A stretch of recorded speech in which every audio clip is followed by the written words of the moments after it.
नमस्कार. आज राष्ट्रीय आर्थिक दुर्बल घटक विद्यार्थ्यांसाठी शिष्यवृत्ती योजना NNMS परीक्षा झाली. आज 28 डिसेंबर 2025 रोजी झालेल्या या परीक्षेमध्ये आपण समाजशास्त्र विषयाचे सर्व प्रश्नांची संभाव्य उत्तरे पाहणार आहोत. माझ्याजवळ सेट बी आहे. तुम्ही तुमचा सेट पाहायचा आहे आणि त्यामध्ये ही सगळी उत्तरं शोधून घ्यायची आहेत किंवा तुम्हाला किती मार्क पडतील हे आपण पाहायचं आहे. चला तर प्रश्न क्रमांक 36 पासून सुरू करूया. पहा प्रश्न क्रमांक 36. चंद्र पृथ्वीभोवती प्रदक्षिणा करताना उपभू स्थितीवेळी चंद्र आणि पृथ्वीमधील सुमारे अंतर टिंब असते. आता पहा उपभू स्थितीमध्ये कमीत कमी अंतर असतं आणि ते असते 3,56,000 किलोमीटर एवढं. प्रश्न क्रमांक 37. पृथ्वीच्या परिवलनामुळे कोणत्या नैसर्गिक घटकांचा अनुभव आपल्याला दररोज मिळतो? तर पहा सूर्योदय आणि सूर्यास्त. पुढचा प्रश्न. महासागराची सरासरी खोली सुमारे टिंब एवढी आहे. तर महासागराची सरासरी खोली आहे 3,700 मीटर. प्रश्न क्रमांक 39. आकृतीचे निरीक्षण करून आकृतीत भूचुंबकीय आस कोणत्या इंग्रजी अक्षराने दर्शविलेला आहे? पहा इथं पृथ्वीचा आस हा खरं तर बी या अक्षराने दाखवलेला आहे आणि चुंबकीय आस ए या अक्षराने दाखवलेला आहे. म्हणजेच पर्याय क्रमांक 2 हे योग्य उत्तर आहे. प्रश्न क्रमांक 40. जमिनीचा कस वाढवण्यासाठी शेतकरी किती हंगाम शेत जमिनीचा काही भाग वापरत नाहीत? तर पहा 1 ते 5, 1 ते 4, 1 ते 2, 1 ते 3, तर 1 ते 2. प्रश्न क्रमांक 41. हवेची बाष्पीभवन क्षमता आणि बाष्पाचे प्रमाण एका विशिष्ट तापमानात कसे असते? तर पहा प्रश्न क्रमांक 41 चं उत्तर आहे एका विशिष्ट तापमानाला हे प्रमाण समान असते. प्रश्न क्रमांक 41 चं उत्तर आहे पर्याय क्रमांक 1. पुढं कार्यक्षम लोकसंख्या गट म्हणजे कोणत्या वयोगटातील व्यक्ती असतात? तर कार्यक्षम लोकसंख्या गट म्हणजेच जे नोकरी व्यवसायामध्ये व्यस्त आहेत त्यांना आपण कार्यक्षम लोकसंख्या असं म्हणतो. प्रश्न क्रमांक 43. क्षितिज समांतर सागरी प्रवाहाचा प्रमुख प्रभाव काय नाही? तापमान बदल, वेगवाढ, घनता की पाण्याचा विसर्ग? तर योग्य उत्तर आहे घनता. प्रश्न क्रमांक 44. खालीलपैकी कोणत्या उद्योगाचा समावेश मध्यम उद्योगात होतो? साखर कारखाना, बेकरी, मातीची भांडी बनवणे की गुऱ्हाळ? तर योग्य उत्तर आहे गुऱ्हाळ. प्रश्न क्रमांक 45. क्षेत्रपेटीसाठी खालीलपैकी कोणती वस्तू आवश्यक नाही? आवश्यक नाही. येस, सोन्याची अंगठी अजिबात आवश्यक नाही. पुढचा प्रश्न. नकाशाच्या अंक प्रमाणात गुणोत्तराच्या डाव्या बाजूला अंकासाठी जे एकक आपण विचारात घेतो तेच एकक उजवीकडील अंकासाठी वापरायचे असते. प्रश्न क्रमांक 46 चं योग्य उत्तर आहे पर्याय क्रमांक 4. 47. आकृतीचे निरीक्षण करून उत्तर ओळखा. आकृतीचे लाटेच्या रचनेतील दोन्ही भाग इंग्रजीतील कोणत्या अक्षराने दाखवलेला आहे? तर याचं योग्य उत्तर आहे पर्याय क्रमांक 3 पी. प्रश्न क्रमांक 48. खालील भूअंतर्गत भाग व त्यांची घनता यांचा अचूक पर्याय कोणता? पहा प्रावरणाची सरासरी घनता, बाह्य गाभ्याची घनता.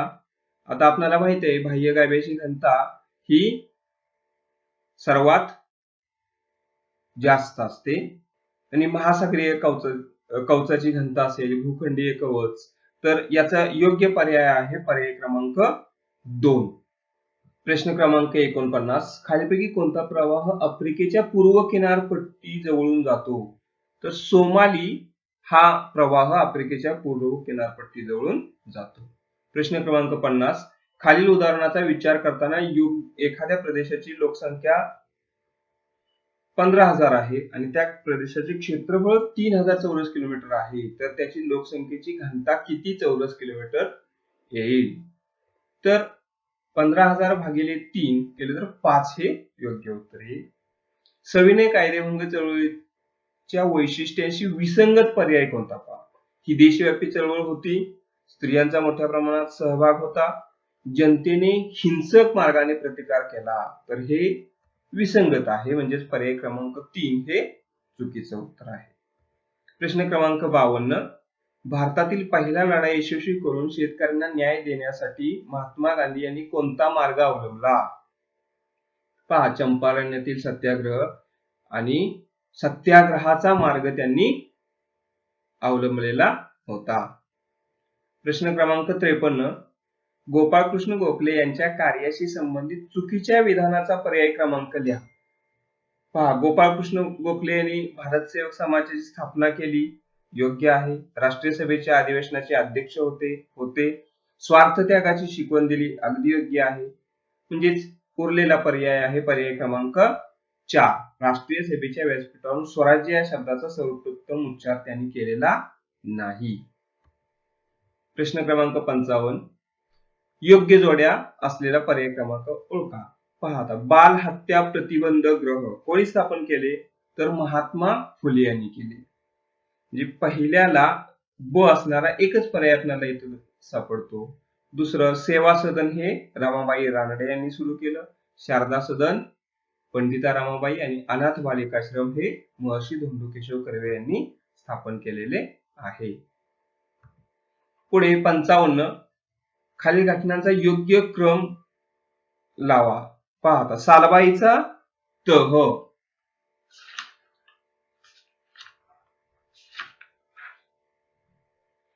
तो झाला 1782 साली. बंगालमध्ये दुहेरी राज्य व्यवस्था स्थापन झाली 1765 साली. पीठचा भारतविषयक कायदा मंजूर झाला 1784 साली आणि रेग्युलेटिंग ऍक्ट हा 1773 साली. आणि मग या सर्व पर्यायांचा योग्य क्रम लावला तर आपल्याला उत्तर भेटेल पर्याय क्रमांक 4. प्रश्न क्रमांक 56, बंदी हुकूम मोडून मडगाव येथे भाषण केल्याबद्दल पोर्तुगीज सरकारने हद्दपार केलेले नेते. तर पहा, आपल्याला पोर्तुगीज म्हटलं की गोवा आठवतो आणि गोव्यासाठी डॉक्टर टी.बी. कुन्हा यांचं कार्य हे फार मोठं आहे. पुढचा प्रश्न क्रमांक 57, व्हाईसरायच्या कार्यकारी मंडळात हिंदू व मुस्लिम सदस्यांची संख्या समसमान राहील अशी तरतूद कोणत्या योजनेत होती. तर याचे योग्य उत्तर आहे पहा, त्रिमंत्री योजना, वेव्हेल योजना, माउंटबॅटन योजना की क्रिप्स योजना. तर वेव्हेल योजना. प्रश्न क्रमांक 58, चित्रामधील व्यक्ती खालीलपैकी कोणत्या घटनेशी संबंधित आहे याचा योग्य क्रमांक ओळखून लिहा. भारत महिला परिषदेची स्थापना केली, आर्य महिला समाजाची स्थापना केली, रेड क्रॉस सोसायटीची स्थापना केली की स्त्री पुरुष तुलना हा ग्रंथ लिहिला. तर हे चित्र आहे पंडिता रमाबाई यांचं आणि याचं योग्य उत्तर आहे आर्य महिला समाजाची स्थापना केली. प्रश्न क्रमांक 59, अनुशीलन समिती या क्रांतिकारी संघटनेचे प्रमुख कोण होते. तर पहा, रासबिहारी बोस, अरविंद घोष, खुदीराम बोस की बारिंद्र कुमार घोष. तर याचं योग्य उत्तर आहे पर्याय क्रमांक 4, बारिंद्र कुमार घोष. प्रश्न क्रमांक 60, कॅप्टन मोहन सिंग यांच्या मदतीने रासबिहारी बोस यांनी तयार केलेल्या पलटणीला दिलेले नाव. तर त्याला नाव काय दिले होतं पहा, आझाद हिंद सेना, आझाद हिंद सरकार, तुफान सेना की लाल सेना. याचं योग्य उत्तर आहे आझाद हिंद सेना. प्रश्न क्रमांक 61, भारताचे शेवटचे गव्हर्नर जनरल व पहिला व्हाईसराय तर कोण आहे.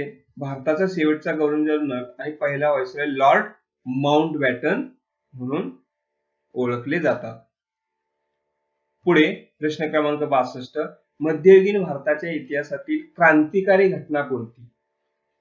पहा, सगळ्यात महत्वाचं म्हणजेच शिवाजी महाराजांचा राज्याभिषेक ही एक क्रांतिकारी घटना त्या काळात घडलेली आहे. प्रश्न क्रमांक 63, योग्य विधानांचा पर्याय क्रमांक लिहा. डॉक्टर बाबासाहेब आंबेडकर यांनी मूकनायक साप्ताहिक सुरू केले. पहा, मूकनायक हे साप्ताहिक नव्हते. लोकहितवादींनी प्रभाकर या साप्ताहिकातून शतपत्रे लिहिली. अगदी बरोबर आहे, म्हणजे 104 पत्रे काहीतरी लिहिली होती. विष्णूशास्त्री चिपळूणकरांनी निबंधमाला या पाक्षिकातून, आता निबंधमाला हे पाक्षिक नव्हतं, आणि प्रश्न पर्याय क्रमांक 4 आहे, स्वातंत्र्यपूर्व काळात दीनबंधू या मासिकाने लोकजागृती केली. तर दीनबंधू हे मासिक नव्हतं, ते वृत्तपत्र होतं. म्हणजेच पर्याय क्रमांक 2 हे योग्य आहे. पुढं प्रश्न क्रमांक 64, औषधोपचारात कोणत्याही प्रकारची हयगय करू नये असे शिवाजी महाराजांनी कोणास सांगितले? कान्होजी आंग्रे, येसाजी कंक, कान्होजी जेधे, मदारी मेहतर. तर कान्होजी जेधे यांना त्यांनी सांगितले. किल्ल्यावर धान्याची कोठी आणि युद्ध साहित्याची व्यवस्था पाहण्यासाठी टिंबटिंब हा अधिकारी असे. कोण? सबनीस, कारखानीस, शिलेदार की बारगीर? योग्य उत्तर आहे कारखानीस. प्रश्न क्रमांक 66, भारतीय संविधान अध्यक्ष कोण होते? संविधानाचे अध्यक्ष हे डॉक्टर राजेंद्र प्रसाद होते आणि मसुदा समितीचे अध्यक्ष डॉक्टर बाबासाहेब आंबेडकर हे होते. म्हणजेच पर्याय क्रमांक 1 हे योग्य उत्तर आहे. प्रश्न क्रमांक 67, संसदीय शासन पद्धतीचे टिंबटिंब हे खास वैशिष्ट्य आहे.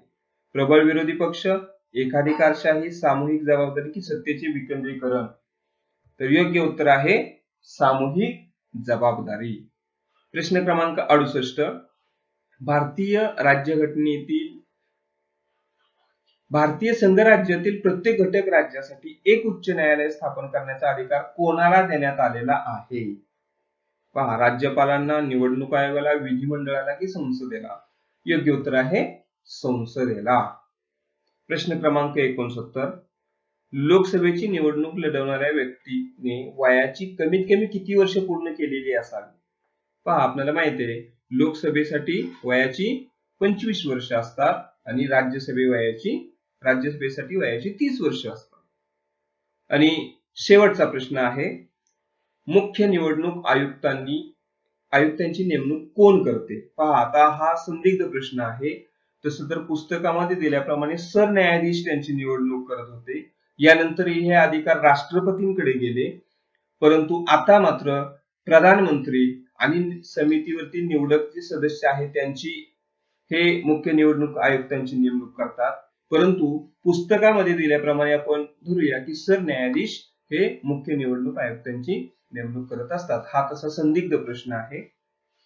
अशा प्रकारे आपण समाजशास्त्र विषयांच्या 35 प्रश्नांची सर्व उत्तरं पाहिलेली आहेत. तुम्हाला गणित आणि विज्ञान या विषयाची जरी उत्तरं पाहायची असतील तर या चॅनलला सबस्क्राईब करा, जेणेकरून व्हिडिओ अपलोड करता क्षणीच तुम्हाला त्याचे नोटिफिकेशन मिळून जाईल.